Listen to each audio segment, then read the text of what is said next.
नमस्कार, मैं सतीश मेहरा। पिछले दिनों पंजाब सरकार ने राजस्व विभाग में भ्रष्टाचार खत्म कर पारदर्शिता लाने के उद्देश्य से राज्य भर में 135 से भी अधिक राजस्व अधिकारियों का तबादला किया था और कई अधिकारियों को सस्पेंड किया था। सस्पेंड किए गए इन अधिकारियों में तहसीलदार और नायब तहसीलदार शामिल थे।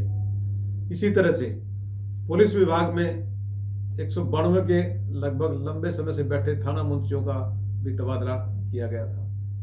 पंजाब सरकार का यही उद्देश्य था कि थानों और तहसीलों के कार्यों में पूरी पारदर्शिता आए और लोगों को सस्ती व सुलभ सुविधाएं मिलें।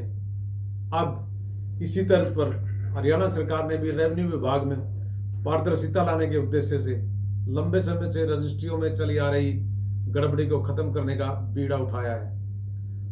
गुरुग्राम, सोनीपत, पटौदी, सोहना, पंचकुला, करनाल और मानेसर राज्य की इन अधिकतर तहसीलों में नियमों के विपरीत जाकर गलत ढंग से रजिस्ट्रियां हो रही हैं। प्रदेश सरकार की टास्क फोर्स ने करीब 150 अधिकारियों व कर्मचारियों को चिन्हित किया है, जिन्होंने नियमों के विपरीत जाकर अवैध रूप से रजिस्ट्रियां की हैं।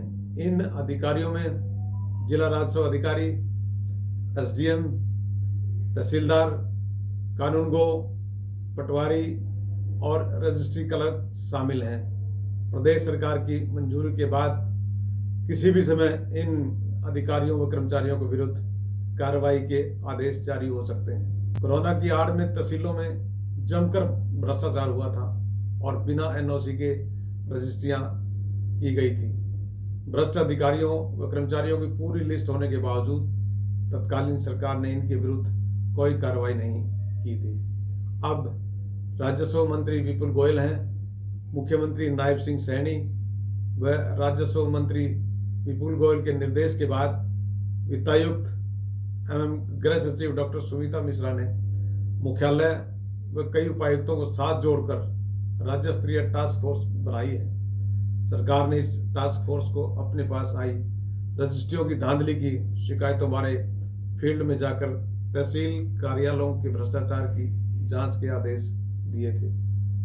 टास्क फोर्स ने राज्य सरकार को रिपोर्ट दी है कि करीब 150 अधिकारी व कर्मचारी ऐसे हैं जो गलत, अवैध और नियमों के विपरीत हुई रजिस्ट्रियों के खेल में शामिल हैं। इन अधिकारियों व कर्मचारियों की पूरी लिस्ट तैयार कर सरकार को सौंपी गई है।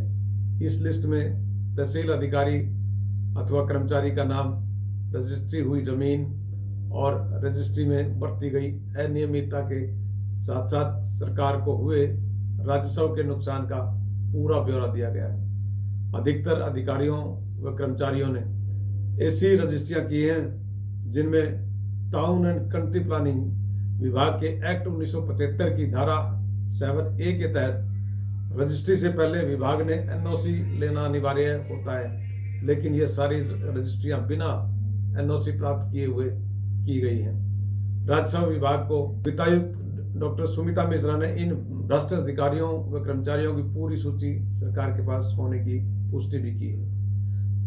उन्होंने कहा कि टास्क फोर्स की रिपोर्ट मिल चुकी है और किसी भी समय आरोपित अधिकारियों व कर्मचारियों के विरुद्ध कार्रवाई के आदेश जारी होने संभव है। उन्होंने कहा कि मुख्यमंत्री व राजस्व मंत्री के स्पष्ट निर्देश है कि रजिस्ट्रियों में अनियमितताएं बरतने वालों के प्रति किसी तरह की रियायत नहीं होनी चाहिए। अगर चिन्हित किए गए इन 150 राजस्व अधिकारियों के खिलाफ सरकार कार्रवाई करती है तो निश्चित रूप से यह भ्रष्टाचार विरोधी सकारात्मक कदम होगा और प्रदेश की जनता में पारदर्शी सरकार का प्रभावी संदेश आएगा। नमस्कार, मैं सतीश मेहरा।